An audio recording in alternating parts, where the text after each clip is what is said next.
สบายดีสำหรับคลิปวิดีโอนี้ข้าพเจ้าจะมาต่อในเรื่องการแนะนำการนำใช้ศัพท์ query ซึ่งว่าคลิปวิดีโอนี้แมนเขาจะมาแก้โจทย์ข้อที่4ซึ่งว่าโจทย์ข้อที่4นี้บอกว่าจงส่องหาพนักงานผู้ที่มีตำแหน่งเป็นผู้จัดการและมีเงินเดือน3ล้านสำหรับการถ่ายทอดความรู้หรือว่าการถ่ายทอดประสบการณ์จากการเฮ็ดเวียกตัวจริงของข้าพเจ้านี้อาจจะช่วยในเรื่องของการเรียนของน้องนักศึกษาและก็หมู่เพื่อนที่กำลังมีความสนใจในเรื่องการเขียนโปรแกรมอาจจะช่วยในส่วนใดส่วนหนึ่งถ้าหากว่านำเอาบทเรียนหรือความรู้ที่ข้าพเจ้าได้ถ่ายทอดออกทางคลิปวิดีโอนี้ไปประยุกต์ใช้อาจจะเกิดผลประโยชน์ต่อตัวเองและส่วนรวมอาจจะเป็นอนาคตอันใกล้หรืออนาคตอันไกลเพื่อเป็นการประหยัดเวลาเฮามาเขียนโค้ดกันเลยว่าวิธีการที่จะเขียนซับคิวรีนั้นเฮาจะเฮ็ดแบบใด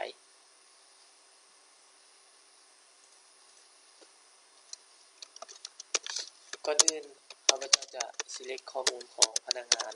ให้เบิ่งก่อนว่าข้อมูลของพนักงานเฮานั้นมีจักคนสำหรับข้อมูลพนักงานนี้จะประกอบมี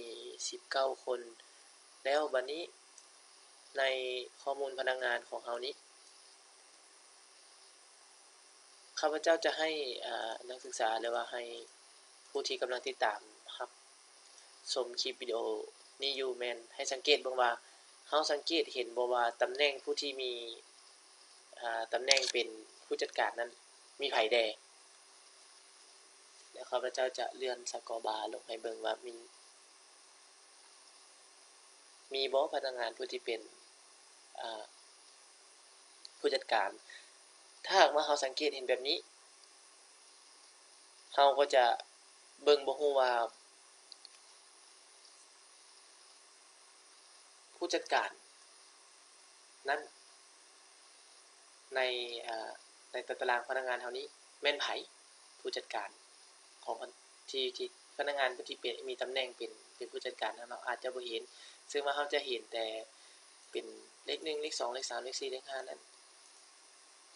ในชุดข้อมูลตัวนี้แม่นซึ่งว่าตารางพนักงานของเฮานี้จะได้จอยกับ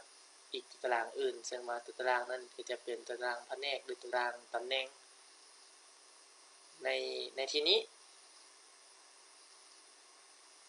คอลัมน์ที่เก็บหรือว่าที่มาจอยกับตำแหน่งนี้กับพนักงานนี้เป็นตัวเลขเนาะเฮาจะเห็นเป็นตัวเลขแต่เฮาจะบ่ฮู้ว่าเลข1เลข2เลข3เลข4นั้นเป็นตำแหน่งหยังคนทั่วไปอาจจะบ่ฮู้เนาะซึ่งว่าเฮาจะมีการจอยตารางแผนกกับขอโทษจอยตารางตำแหน่งกับพนักงาน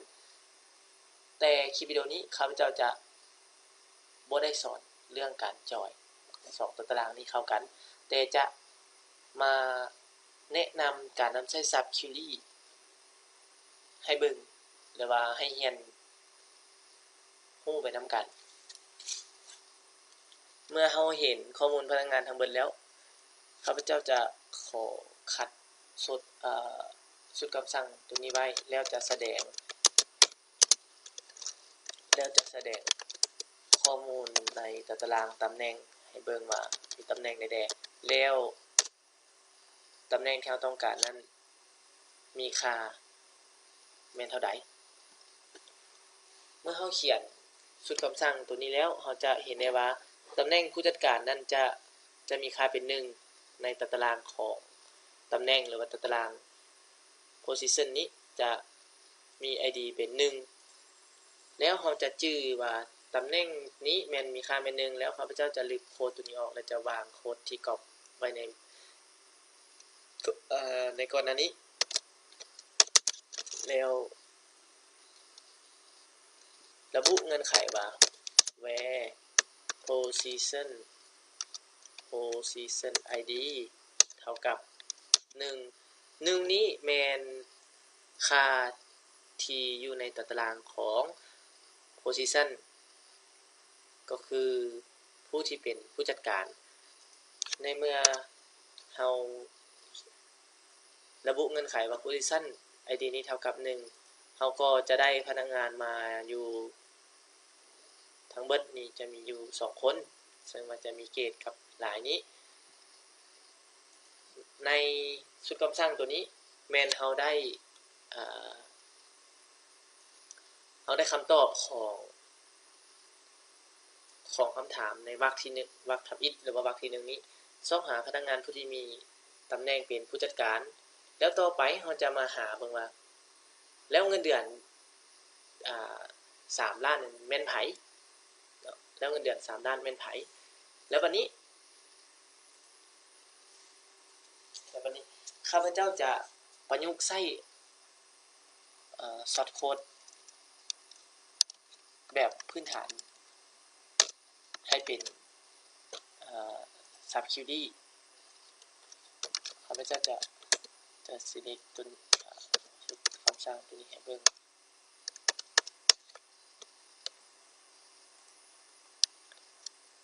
ใน result ที่1เราจะ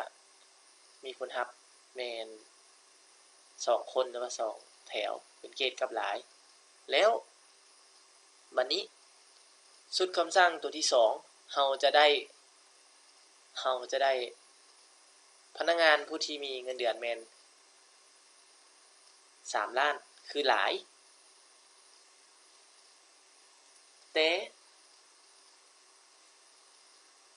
แต่ว่าเราจะประยุกต์นำใช้ซอร์ตโค้ด2แบบนี้หรือว่า2คิวรี่นี้ให้มาเป็นซับคิวรี่ซึ่งว่าเราจะเขียน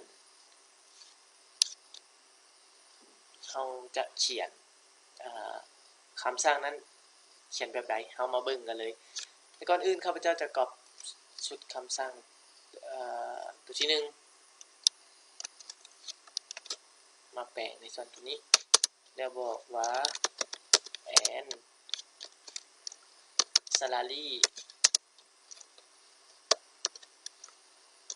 and salary in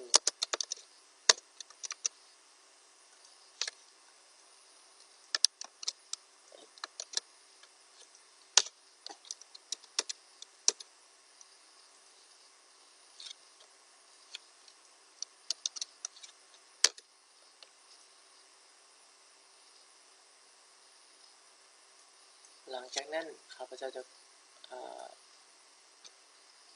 ครอบก็ได้เดี๋ยวจะรันให้เบิ่งว่าจะมีผลลัพธ์ออกเป็นขึ้นแนวใดเรามาเบิ่งกันเลยว่าเราจะได้ผลลัพธ์เป็นขึ้นแนวใดเมื่อเรากดไปที่ปุ่มรันเราจะสังเกตเห็นว่า result ของเราจะมีอยู่3 result ที่1ก็จะเป็นชุดคำสั่งของแถวที่1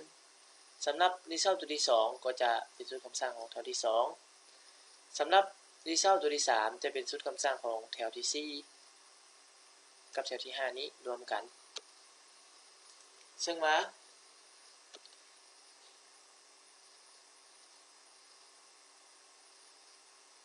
ซับคิวรี่ของเราที่เขียนมานี้ก็คืออย่างทำอิฐก็คือให้เราฮู้ก่อนว่าพนักงานผู้ที่มีตำแหน่งเป็นผู้จัดการนั้นมี ID แม่น1และมีเงินเดือน3ล้านซึ่งว่าในส่วนนี้แม่นเฮาได้ในส่วนของคำสั่งหรือสุดคำสั่งแถวที่1แล้วในส่วนของเงินเดือนนี้ว่า3ล้านนี้เราจะได้ในส่วนสุดคำสั่งของแถวที่2ซึ่งเราจะนำใช้2สุดคำสั่งนี้รวมกันแล้วเติมเงื่อนไขเพียงเล็กน้อยแล้วเราจะได้ผลลัพธ์ตามที่เราต้องการซึ่งว่า in นี้จะบอกว่าเอาพนักงานผู้ที่มีเงินเดือน3ล้านในกรณีที่เรามีข้อมูลหลาย อาจจะมีพนักงานเป็นผู้จัดการหลายๆคนแล้วมีเงินเดือนที่แตกต่างกันก็แม่นเฮาก็จะระบุใส่เงื่อนไขในเป็นแบบนี้ใส่อินแบบนี้เพื่อที่จะให้คิวรีของเราอ้างอิงถึงถึงชุดข้อมูลที่นอนอยู่ในผลลัพธ์ของ select ตัวที่2ซึ่งว่าตัวที่1เราก็จะ select ผลลัพธ์ได้อีกแบบนึงแล้วเราจะมากรองอีกบาทนึงซึ่งว่าการเขียน sub query แบบนี้ก็จะได้ผลลัพธ์หรือว่าจะได้ result ออกมาหลายๆแถว